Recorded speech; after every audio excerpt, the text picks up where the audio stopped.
Selebgram jegeg nyelolet ane inisialne JAF tangkep teken tim berantas Badan Narkotika Nasional Provinsi Bali Jumat 9 Juli.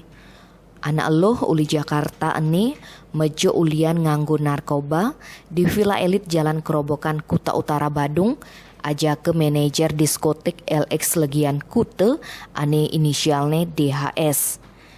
Sumber uli petugas nuturang JAF aja ke DHS megreba ulian ada informasi uli masyarakat di lokasi ini ento ada pesta sabu.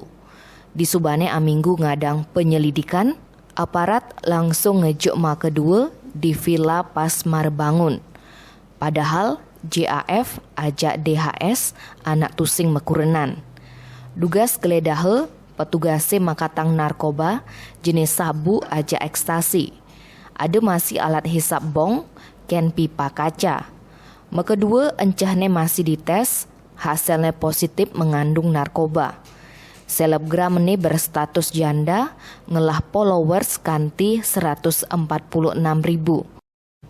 Ia masih sukses bisnis produk kecantikan. Saking suksesnya madepan online, selebgram JAF ngidang nyewa pila anggone tongos nengoyong.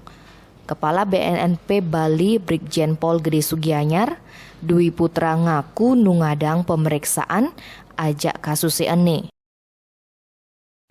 Tim Bali Express ngelaporang.